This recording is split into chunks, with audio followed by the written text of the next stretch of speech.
ఈ వారము యేసుక్రీస్తు ప్రభువారు సమాధిలో నుండి ఆయన లేచి వెళ్తా ఉన్నాడు. ఎమ్మాయి మార్గంలో ఆయన వెళ్తా ఉన్నాడు. ఎమ్మాయి మార్గంలో ఆయన వెళ్తా ఉన్నప్పుడు ఆయనను చూసి కొంతమంది ఆయనతోనే నడుస్తూ ఉన్నటువంటి వ్యక్తులు మాట్లాడుతూ సహవాసం చేస్తూ నడుస్తూ ఉన్నారు. 24వ అధ్యాయం తీద్దాం.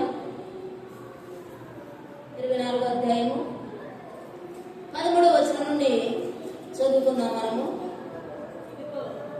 ఇదిగో ఆ దినమందే వారిలో ఇద్దరు యెరూషలేమునకు ఆమడ దూరమున ఉన్న ఎమ్మయి అను ఒక గ్రామమునకు వెళ్ళుచు జరిగిన ఈ సంగతులన్నిటిని గురించి ఒకరితో ఒకరు సంభాషించుకొనుచు ఉండిరి. వారు సంభాషించుచు ఆలోచించుకొనుచుండగా యేసు తానే దగ్గరకు వచ్చి వారితో కూడా నడిచెను. చాలా తర్వాత చదువుకుందాం. ఇదిగో ఆ దినమందే, ఏ దినమందు? ఆయన లేచిన దినమందే. ఇదిగో ఆ దినమందే వారిలో ఇద్దరు యెరూషలేమునకు ఆమడ దూరమున ఉన్న, యెరూషలేముకి ఈ అమ్మాయి మార్గానికంట ఆమడ దూరం ఉంది. ఆమడ దూరం అంటే 5 లేక 7 మైళ్ళ దూరం అని ఉంది, లేదంటే 12 కిలోమీటర్ల దూరం ఉంది. ఈ 12 కిలోమీటర్ల దూరం వారిద్దరు నడిచిపోతా ఉన్నారు. నడిచిపోతా మాట్లాడుకుంటూ ఉన్నారు. అయితే ఈ ఎమ్మాయి అనేటువంటి యెరూషలేము అనగా సమాధాన పట్టణం. ఈ సమాధాన పట్టణము నుండి మరి ఎమ్మాయి గ్రామమునకు వెళ్తా ఉన్నారు. ఎమ్మాయి అనగా రక్షణ ఓట. వాళ్ళు ఎక్కడి నుండి బయలుదేరారు? సమాధాన పట్టణము నుండి బయలుదేరారు. సమాధాన పట్టణం నుండి బయలుదేరినటువంటి వారు రక్షణ ఓటకు ప్రయాణం చేస్తూ ఉన్నారు. మరి ఆ మార్గంలో వారిద్దరూ నడుస్తూ ఉన్నటువంటి సమయంలో వారు ఈ సంగతులను గురించి ఒకరితో ఒకరు సంభాషించుకొనుచు ఆలోచించుకొనుచుండగా యేసు తానే వారి దగ్గరకు వచ్చి వారితో కూడా నడిచాడంట. ఆ దినమున వారిద్దరూ సమాధి దగ్గర నుండి నడుచుకుంటూ వెళుతూ ఉన్నారు, మాట్లాడుకుంటూ ఉన్నారు. వారితో కలిసి యేసయ్య నడుస్తూ ఉన్నారు. కానీ వారు మాట్లాడుకుంటా వెళుతూ ఉన్నప్పుడు ఆయన కూడా ఆలకిస్తూ ఉన్నాడు. అయితే వారు ఆయనను గుర్తుపట్టలేక వారి కన్నులు మూయబడిను. నిజంగా ఆయన కూడా వారితో నడుస్తూ ఉన్నాడు, కానీ వారి కన్నులు అంటే యేసుక్రీస్తు ప్రభు వారిని గుర్తుపట్టలేనటువంటి విధంగా ఉన్నాయి. మనము కూడా మన ప్రక్కనే ఉన్న యేసుక్రీస్తు ప్రభు వారిని గుర్తుపట్టలేము. మన దేవుడు ఎక్కడ ఉంటాడు? మన కుడి ప్రక్కన ఎప్పుడు నీడగానే ఉంటాడు. కానీ దేవుడు మనతో లేడని మనం అనుకుంటా ఉంటాం. దేవుడు ఎక్కడో ఉన్నాడు, మనల్ని చూడలే, మనం చేసేటువంటి పనులు చూడడు, మనం మాట్లాడేటువంటి మాటలు వినడు అని మనం అనుకుంటాం. కానీ మన ప్రక్కనే ఉంటాడు. యేసయ్య ఎక్కడున్నాడు? వారి దగ్గరనే ఉన్నాడు. వారి దగ్గరనే ఉండి వారు గుర్తుపట్టలేదు. మనతో యేసయ్య ఉన్న కూడా మనం కూడా గుర్తుపట్టలేనటువంటి పరిస్థితిలో ఉంటాం. మన ఆలోచన విధానం అంతా వేరుగా ఉంటుంది. వాళ్ళ ఆలోచన కూడా ఎలా ఉందంటే ఆయన గుర్తుపట్టకుండా ఎలాగున్నారు? చదువుమా.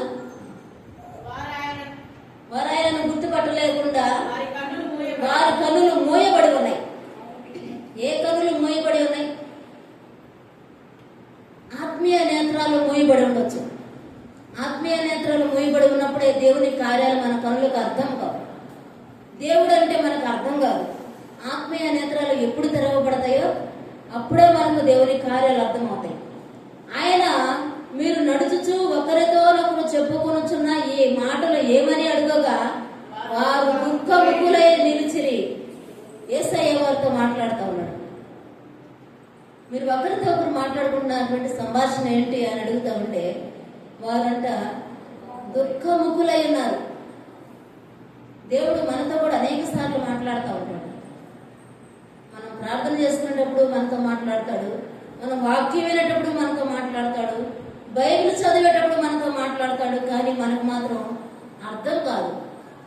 మన దుఃఖమే మనది, మన స్వార్థమే మనది అన్నట్లు మనం ఉంటాం.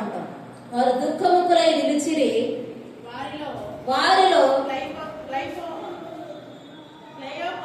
క్లయోప అనువాడు యెరూషలేములో బస చేయుచుండి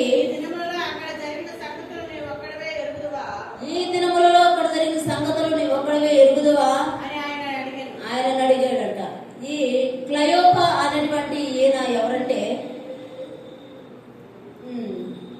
యోసేపు ఉన్నాడు కదా, మరియమ్మ గారి భర్త, యోసేపు యొక్క తమ్ముడుగా ఉన్నాడంట ఆయన. యోహాను సువార్తలో కూడా ఉంది ఆయన గురించి. యేషోబు ఒక తమ్ముడుగా ఉన్నాడు. మరి యేసుక్రీస్తు ప్రభు వారికి ఏమవుతాడు? శారీరకంగా ఆలోచన చేసుకుంటే చిన్నగా అవుతారు. అలాంటి ఆయన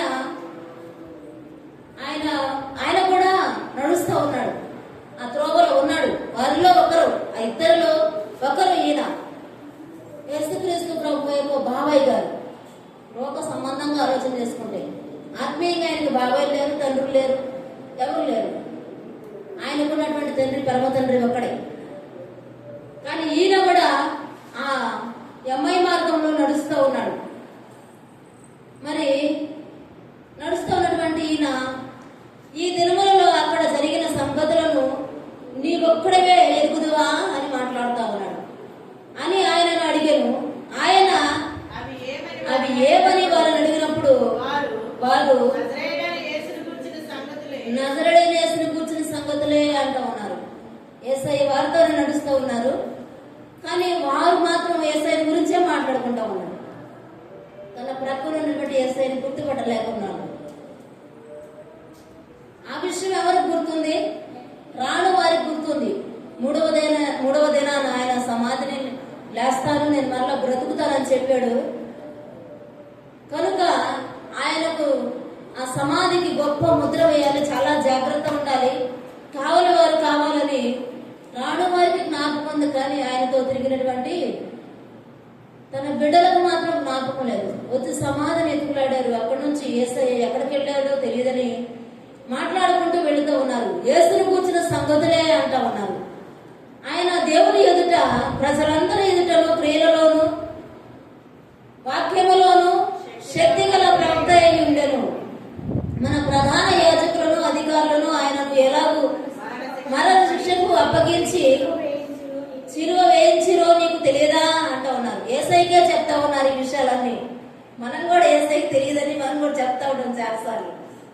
ఆయన సిలువ వేసిన సంగతి నీకు తెలియదా, ఆయన మరణ శిక్షణ ఉందని సంగతి నీకు తెలియదా అని మాట్లాడుతా ఉన్నారు. నిజంగా ఆయన లేచిన విషయం మాత్రం వీళ్ళకి జ్ఞాపకం లేదు. దేవుడు మనతో చెప్పిన మాటలు మనకు జ్ఞాపకం ఉండడం, కానీ మనం చెప్పాలనుకున్నదే చెప్తా ఉంటాం, మనం మాట్లాడాలనుకున్నదే మాట్లాడుతూ ఉంటాం. దేవుడు మనతో ఏం మాట్లాడుతూ ఉన్నాడా, మనలో ఏం మాట్లాడమంటా ఉన్నాడా, ఏమి చేయమంటా ఉన్నాడా అనే విషయం మాత్రం మనకు తెలియదు. యేసయ్య శిలువ మరణానికి ముందు ఏం చెప్పాడంటే, నేను 3వ దినాన లేస్తాను, మరలా మనము యెరూషలేములో గలిలయలో కలుసుకుందామని చెప్పాడు. కానీ వీరికి అది జ్ఞాపకం లేక తిరిగి వెళుతూ దుఃఖముఖులై వెళుతూ యేసయ్యతోనే మాట్లాడతా, యేసయ్యను సిలువ వేస్తారని, సిలువకు అప్పగిస్తారని, మరణ శిక్ష నొందున్నాడని నీకు తెలియదా అని అంట ఉన్నటువంటి వీరు, మరి ఇశ్రాయేలీలు విమోచించబోవాడు ఈయనే, మేము నిరీక్షించి ఉంటిమి అంటూ ఉన్నారు. ఇశ్రాయేలులను విమోచించబోవాడు అని కూడా తెలుసు వీరికి. మరి ఈ విమోచకుడు వస్తాడనేటువంటి విషయం తెలుసు, కానీ మేము నిరీక్షించి ఉన్నామంటా ఉన్నారు. నిరీక్షించారు, మంచిదే, కానీ ఆయన వారి ప్రక్కనే నడుస్తుంటే వారు మాత్రం గుర్తుపట్టలేకపోయారు. ఇది గాక ఈ సంగతులు జరిగి నేటికి 3 దినములు ఆయనని చెప్తా ఉన్నారు. యేసయ్యను మరణ శిక్షకు అప్పగించి ఆయన చనిపోయి 3 దినములు అయింది అని ఆయనతోనే చెప్తా ఉన్నారు వారు. అయితే మాలో కొందరు స్త్రీలు తెల్లవారగానే సమాధి యొద్దకు వెళ్ళి ఆయన దేహం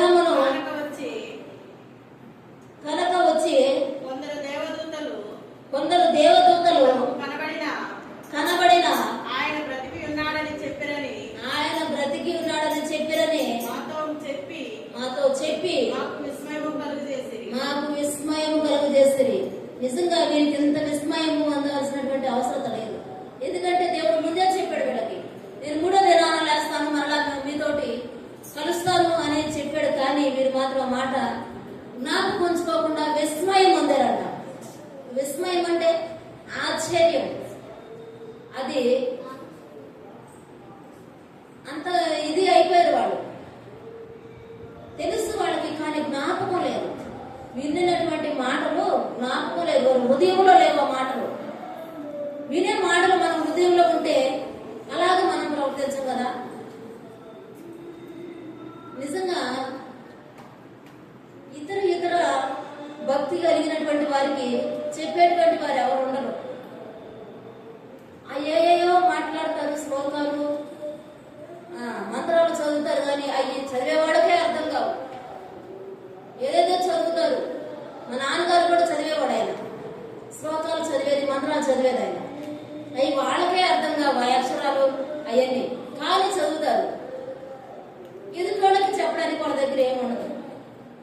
మనకైతే ప్రతిరోజు పరిశుద్ధ గ్రంథము ద్వారా దేవుడు మనతో మాట్లాడుతూనే ఉంటాడు. అంతేకాదు తన పిల్లల ద్వారా కూడా మాట్లాడుతూ ఉన్నాడు. కానీ మనకే ఆ మాటలు జ్ఞాపకం ఉన్నట్ల. వారు అలాగే జ్ఞాపకం ఉంచుకోక యేసయ్య లేచుకున్నాడు, ఇక్కడ లేడని అనడంతో వారు విస్మయం పొందారంట.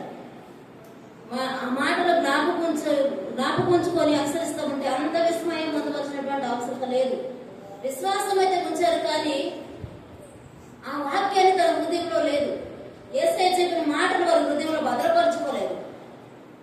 ఆ విధంగా కూడా మనము ఆయన మాటలను విడిచిపెట్టే వారంగా ఉంటాము. ఇక్కడ వినిన మాటలను ఎక్కడనే విడిచిపెడతాం.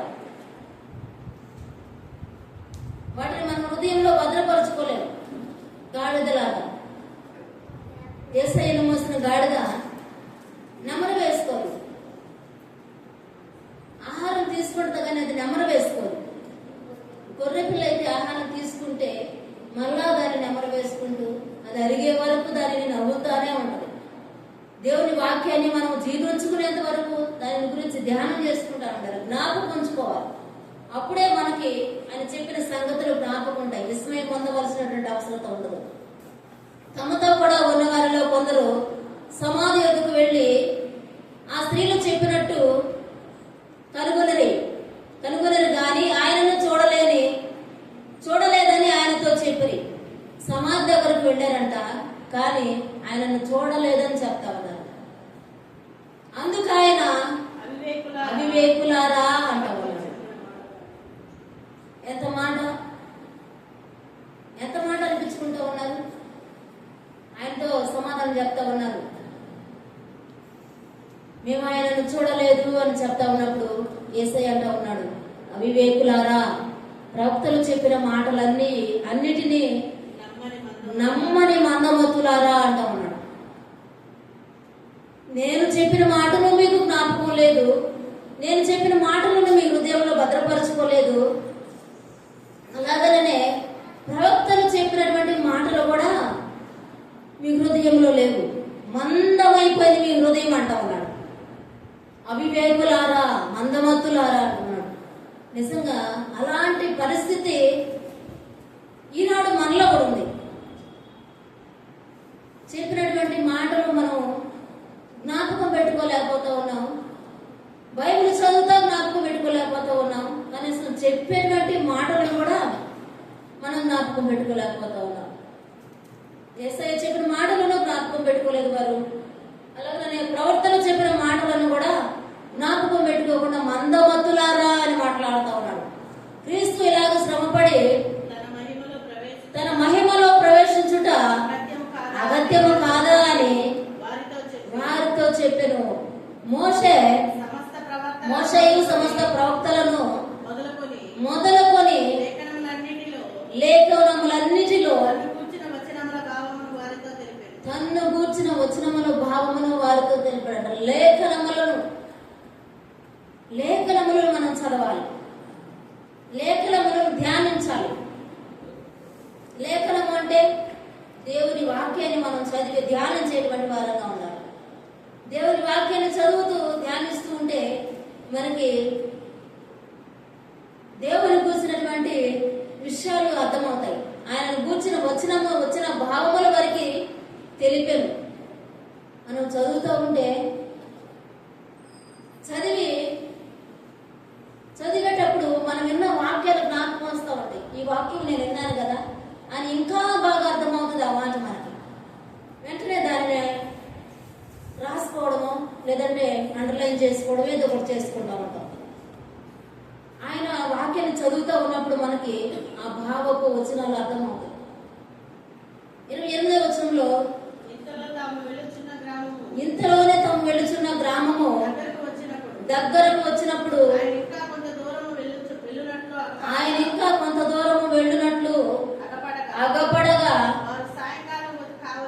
వారు సాయంకాలం కావచ్చింది, ప్రొద్దుగూకినది, మాతో కూడా ఉండమని చెప్పి ఆయనను బలవంతము చేసిరి కనుక ఆయన వారితో కూడా ఉండటకు లోపలికి వెళ్ళాడు. ప్రొద్దుగూకుతా ఉంది. ఈ దారిలో 12 కిలోమీటర్ల దూరం ఉంది కదా. ఈ 12 కిలోమీటర్ల దూరంలో నడుస్తూ ఉన్నప్పుడు ప్రొద్దుగూకుపోయింది. అయితే మంచి మనస్తత్వం అయితే ఉంది. మళ్ళా వాక్యాన్ని వారి హృదయంలో భద్రం చేసుకోలేకపోతా ఉన్నారు, కానీ మంచి మనస్తత్వం ఉంది వారికి. పొద్దుగూకింది కదయ్యా, మా దగ్గరికి రా, ఈ రోజుకి చీకటి పడిపోతా ఉంది అని యేసయ్యని పిలిచారు. వారు పిలిచినప్పుడు పిలవడమే కాదు కానీ బలవంతము చేశారు కనుక ఆయన వారితో కూడా ఉండుటకు లోపలికి వెళ్ళాడు. మనం కూడా యేసయ్యని ఎలా బలవంతం చేయాలి? నన్ను దాటిపోవద్దు ప్రభువా, నన్ను దాటిపోవద్దని ప్రార్థన చేయాలి. మనం ప్రార్థన చేసేటప్పుడు చాలా మంది ఒక పెద్దవాడు ఎప్పుడు చూసినా అదే ప్రార్థన చేసింది, అయ్యా నన్ను దాటిపోవద్దు, నన్ను విడిచిపోవద్దని ప్రార్థన చేసింది. ఎందుకు ఇలాగ ప్రార్థన చేస్తుందని నాకు అర్థమయ్యేది కదా. ఫస్ట్ అంటే దేవుని సన్నిధికి వచ్చినటువంటి మొదటి దినాలలో నాకు అర్థమయ్యేది కాదు. తర్వాత అర్థమైంది, దేవుడు దాటిపోతే పరిస్థితి ఎలా ఉండిద్దా, దేవుడు చేయి విడిస్తే పరిస్థితి ఎలా ఉండిద్దా అనేటువంటి విషయము తర్వాత అర్థమైంది. దేవుని నమ్ముకున్నాక కొద్ది దినాలకు అర్థమైంది. అలాగే వారు కూడా ప్రొద్దుగూకుతుంది కదా మా దగ్గరుండు ఈ రోజుకి అని వారంట బ్రతిమలాడుతూ ఉన్నారు. బ్రతిమలాడినప్పుడు ఆయన వారితో కూడా ఉన్నట్టు లోపలికి వెళ్ళాడు. మనము మన దేవుణ్ణి బ్రతిమలాడాలి. మమ్మల్ని విడిచిపెట్టద్దయ్యా, మమ్మల్ని దాటిపోవద్దయ్యా, మా దగ్గరే ఉండునైనా అని మనం కూడా మన దేవుని బ్రతిమలాడేటువంటి వారంగా ఉండాలి. మంచి మనస్తత్వం ఉంది, కానీ వారు దేవుని వాక్యాన్ని భద్రం చేసుకోలేకపోతున్నారు. అలాగనే 30వ వచనం చదువుదాం. ఆయన వారితో కూడా భోజనములకు కూర్చున్నప్పుడు ఒక రొట్టెను పట్టుకొని స్తోత్రము చేసి దాన్ని విరిచి వారికి పంచిపెట్టగా వారి కన్నులు తెరవబడి ఆయనను గుర్తుపట్టారంటే ఎప్పుడు గుర్తుపట్టారు వీళ్ళు? ఆయన భోజనానికి కూర్చున్నప్పుడు ఒక రొట్టెను తీసుకుని ఆయన స్తోత్రము చేసి ఆ రొట్టెను విరిచి వారికి పంచి పెట్టినప్పుడు వారి కన్నులు తెరవబడ్డాయి. మన కన్నులు తెరవబడాలంటే ఎప్పుడు? మన కన్నులు ఆత్మీయ నేత్రాలు ఎప్పుడు తెరవబడతాయి అంటే మనము ఆయన యొక్క శరీరములో పాలిభాగస్థులమైనప్పుడు, ఆయన యొక్క రక్తములో పాలిభాగస్థులమైనప్పుడు, ఆయన రక్త మాంసములను మనం భుజిస్తూ ఆయన రాకడ కొరకు సిద్ధపడతా ఉన్నప్పుడు మన కన్నులు తెరవబడతాయి. ఆయన ఒక రొట్టెను తీసుకొని స్తోత్రము చెల్లించి విరిచి దానిని వారికి ఇచ్చినప్పుడు వారి కన్నులు తెరవబడ్డాయంట. తెరవబడిన వెంటనే ఆయన అదృశ్యమైపోయాడు. వారి కన్నులు తెరవబడి ఆయనను గుర్తుపట్టిరి. అంతటా ఆయన వారికి అదృశ్యుడాయను. వారి కన్నులు తెరవబడ్డాయి. వెంటనే ఆయన అదృశ్యమైపోయాడు. ఎంతో దూరం నడిచారు యేసయ్య వారు, కానీ గుర్తుపట్టలేదు. వారి కన్నులు తెరవబడిన వెంటనే వారు గుర్తుపట్టే సమయానికైనా అదృశ్యుడైపోయాడు. ఈ 32వ వచనం చదువుకుంటే అప్పుడు వారు ఆయన త్రోవలో మనతో మాట్లాడుచు లేఖనములను మనకు బోధపరుచుచున్నప్పుడు మన హృదయములో మనలో మండుచు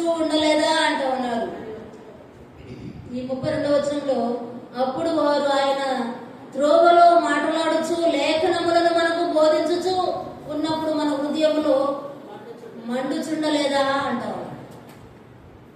వాళ్ళ హృదయంలో మండుతుంది, కానీ అది వాళ్ళ మనోనేత్రాలు మూయబడి ఉన్నాయి. త్రోవలో ఆయన వాక్యాన్ని బోధిస్తూ లేఖనాలను వారికి ధ్యానం చేస్తూ నడిపిస్తూ ఉన్నాడు. దేవుడు మనలను కూడా ఆయన వాక్యాలను మనకు బోధిస్తూ ధ్యానం చేస్తూ నడిపిస్తూ ఉన్నాడు. మన హృదయాలు మండుతాయి, కానీ మన కనులు తెరవబడటం లేదు. లేఖనములను మనకు బోధించుచు, అదే కదా పరిశుద్ధ గ్రంథాన్ని, దేవుని పరిశుద్ధ సమయము సన్నిధిలో ఆయన పరిశుద్ధ ఆలయంలో జరిగేటువంటి పనులు కూడా అయ్యే కదా. దేవుని లేఖనాలను బోధించుచు ఉన్నప్పుడు మన హృదయాలు మండుతాయి, కానీ మన నేత్రాలు మాత్రం తెరవబడవు. మన ఆత్మీయ నేత్రాలు తెరవబడితేనే ఆయనను మనం చూస్తాం. ఆయనతో చక్కగా మాట్లాడుకుంటూ ఉన్నారు. మన హృదయములలో మండుచుండలేదా అంటా ఉన్నారు అని ఒకరితో ఒకడు చెప్పుకుని, ఆ గడియలోనే వారు లేచి యెరూషలేమునకు తిరిగి వెళ్ళగా 11 శిష్యులను వారితో కూడా ఉన్న వారును కూడి వచ్చి ప్రభువు నిజముగా లేచి సీమోనుకు కనబడేదని చెప్పుకొనుచుండిరి. మొదట సీమోను కనబడాడు. మొదట వారికన్నా ముందుగా సీమోను కనపడాడు. అంతకు ముందుగా కూడా కొంతమంది భక్తులు కనపడ్డాడు యేసయ్య. తర్వాత సీమోనుకు కనబడిన తర్వాత ఈ త్రోవను నడిచేటువంటి ఇద్దరు కనబడ్డాడు. కనబడి అప్పుడు వాళ్ళు అనుకుంటా ఉన్నారు, సీమోనుకు కూడా కనబడ్డాడు అని చెప్పుకొనిచుండిరి. వారిది విని త్రోవలో జరిగిన సంగతులను ఆయన రొట్టె విరుచుట వలన మనకెలాగూ తెలియబడునో అదియు తెలియజేసేది. దేవుడు రొట్టె విరిచినప్పుడు వాళ్ళకి ఎలాగ తెలియబడిందో, వాళ్ళ మనోనేత్రాలు ఎలాగ తెరవబడేయో, యేసుక్రీస్తుని ఎలాగ గుర్తుపట్టారో అవన్నీ మాట్లాడుకుంటా ఉన్నారు. నిజంగా యేసుక్రీస్తు ప్రభు వారి యొక్క సమాధి తెరవబడకపోయినట్లయితే మనకున్నటువంటి విశ్వాసము వ్యర్థము. మన భక్తి ఎన్ని రోజుల భక్తి? క్రైస్తవుల భక్తి ఎన్ని రోజుల భక్తి? ఎన్ని రోజులు భక్తి చేయాలనుకుంటున్నారు? క్రైస్తవులు ఎన్ని రోజులు భక్తి చేయాలనుకుంటున్నారు? చెప్పరా? 40 రోజుల? ఒక వారమా? మనం చనిపోయేదాకా. కొంతమంది 40 రోజులు భక్తి చేస్తారు. క్రైస్తవులమని చెప్పుకుంటున్నటువంటి వారు కూడా 40 రోజులు చేస్తారు భక్తి. ఆ 40 రోజులు ఎప్పుడు? Lent days. ఆ తదుపరి అడ్రస్ లేదు. అడ్రస్ వెతుక్కున్నా దొరకదు. మన భక్తి అలా కాదు. మన భక్తి జీవితాంతము చేయాలి. మన పోకడ వరకు మన భక్తిని కొనసాగించాలి.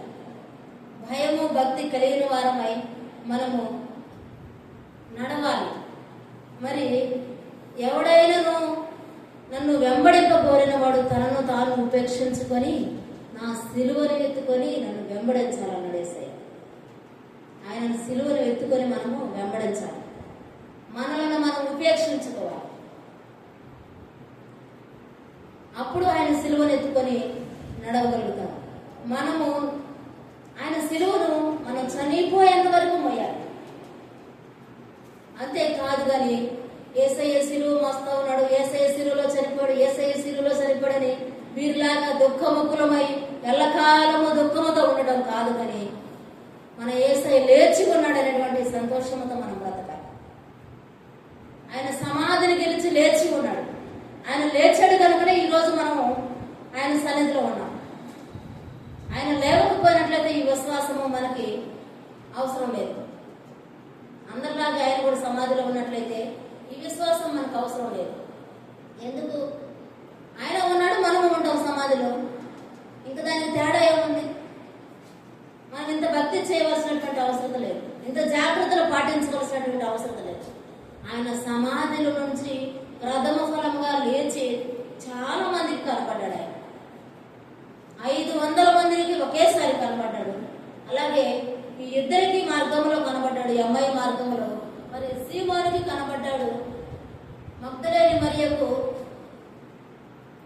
మరి వేరొక మరియకు కనబడ్డాడు, అనేక మందికి కనబడ్డాడు. తోమ నమ్మకపోయినప్పుడు ఏం చేశాడు ఆయన? నా చేతులను చూడు, నా పాదాలను చూడని చూపించాడు. ఆ విశ్వాసమే మనలను ఆయన బిడ్డలుగా నడిపిస్తాడు. ఆ విశ్వాసం లేకపోతే మనము ఈ యొక్క భక్తి చేయాల్సినటువంటి అవసరం లేదు. 40 రోజులు భక్తి కాదు, జీవితాంతం భక్తి కాదు, ఏ భక్తి అయినా సరే. దేవుడు లేచి ఉన్నాడు, సమాధిలో లేడు. రేపు మనలను పునరుద్ధానులుగా లేపుతాడు. చాలా మంది చనిపోయినప్పుడు మాట్లాడేటువంటి మాటలు సమాధుల దగ్గరికి వెళ్ళి ప్రార్థనలో చేసేటువంటి వారు ఉన్నారు. ఏమని ప్రార్థన చేస్తాం సమాధి దగ్గర? ఏం చేయాలి ప్రార్థన? సమాధి దగ్గర మనం చేయగలిగేది ఏముంది? అయిపోయింది. ఉన్నప్పుడు చేయాలి ప్రార్థన. వ్యక్తి బ్రతికున్నప్పుడు ఆ మనిషి కోసం మన చేతనైన వరకు కన్నీరు గార్చాలి, గోజాడాలి, ఏదైనా చేయాలి, పోరాడాలి. అంతేకాని సమాధి దగ్గర ప్రార్థన చేస్తే ఏమొస్తుంది? ఏం రావు. మొన్న ర్యాలీ చేసేటప్పుడు ప్రవీణ్ పగడాల గారి విషయంలో ర్యాలీ చేసేటప్పుడు ఒక దైవజనుడు మాట్లాడుతున్నటువంటి మాట నాకు ఆశ్చర్యం అనిపించింది. దైవజనుడు కూడా ఈ విధంగా ఉంటారా అనిపించింది. ఆయన ఆత్మకు శాంతి చేకూరాలంట. దైవజనుడు ప్రవీణ్ పగడాల గారి లోకాన్ని ముగించి ప్రభు యొక్క రొమ్మును ఆనుకున్నట్టుగా ఆయన వెళ్ళిపోయాడు. ఆయన ఆత్మకు ఈయన శాంతి చేకూర్చేది ఏంటి అసలు? ఆత్మ వెళ్ళిపోయింది ఎప్పుడు? ఆత్మకు మనం శాంతి ఎక్కడ చేకూరుస్తుంది? ఉన్నప్పుడే శాంతి అయినా ఏదైనా అవన్నీ జరిగేది ఈ మట్టి దేహంలో దేవుడు పెట్టిన ఆత్మ ఉన్నప్పుడే. శాంతి జరగాలన్నా, రక్షణ పొందాలన్నా, ఏదైనా తీర్పు తీర్చబడమైనా ఈ దేహంలో ఉన్నప్పుడే జరగాలి. కానీ దేహము విడిచిన తర్వాత ఆ ఆత్మకు శాంతులు జరగవేక. మనం శాంతి జరగాలంటే ఎట్లా జరిగింది? జరగదు. అది ఈ లోకంలో ఉండగానే మనం చేయాలి ఆ పని. ఒక గొప్ప దైవజనుడి గురించి ఆయన విషయంలో మాట్లాడతా, ఈ దైవజనుడు ఇలాగ మాట్లాడుతున్నాడు, ఆయన ఆత్మకు శాంతి కలగాలంట. అసలు దైవజనుడైనా అలాగ మాట్లాడేది? దేవుని వాక్యం తెలుసుకున్నటువంటి వారమైనా అలాగ మాట్లాడేది? ఎన్ని సంవత్సరాలు సీనియారిటీ ఉన్నటువంటి దైవజనుడు ఆ విధంగా మాట్లాడుతుంటే చాలా బాధ అనిపించింది. నిజంగా మన విశ్వాసము సమాధి మీద ఆధారపడలేదు. మన విశ్వాసం ఎక్కడ ఆధారపడింది? తిరిగి లేచినటువంటి మహిమ మీద ఆధారపడింది. అలాంటి వారు మన ఆత్మలకు శాంతి ఎవరు చేకూర్చిన అవసరం లేదు. మన ఆత్మకు ఎప్పుడో శాంతి వచ్చేసింది. మన శరీరానికి శాంతి లేకపోవచ్చు, కానీ మన ఆత్మకు శాంతి దేవుని సన్నిధిలో పాపక్షమాపణ పొందిన రోజే మన ఆత్మకు శాంతి చేకూరింది. మన ఆత్మ ఉన్నంత కాలము దేవుని సన్నిధిలో ఆనందిస్తాం. శారీరక ఎన్ని బాధలు వచ్చినా, ఎన్ని కష్టాలు వచ్చినా, ఎన్ని కన్నీళ్లు, దుఃఖము, నష్టము కలిగినా కానీ ఆత్మలో ఆనందించేటువంటి వారంగానే జీవిస్తాం ఈ లోకంలో. ఈ లోకాన్ని విడిచిన మరుక్షణము అబ్రహాము రొమ్మును ఆనుకున్నట్టుకు కొనుక్కోబడతాం దేవుని పిల్లలు. ఈ మధ్యన ఎక్కడ మనం శాంతి చేకూర్చవలసినటువంటి అవసరం లేదు. ముఖ్యంగా విశ్వాసమైన మనము తెలుసుకోవాల్సినటువంటి విషయం, ఆత్మలకు శాంతి చేకూరాలని మాట్లాడడం మనం అనుకోవాలి. విశ్వాసం అది ఉన్నప్పుడే చేయాలి. మనం రక్షణ పొందిన మనము రక్షణ లేని వారి కోసం మొరపెట్టాలి, దేవుని సన్నిధిలో ప్రార్థన చేయాలి, ప్రయత్నం చేయాలి. వారి ఆత్మకు ఈ లోకంలో ఉండగానే శాంతి సమాధానం కలగాలని ప్రార్థన చేయాలి. ఆ విధంగా మనం పోరాడాలి.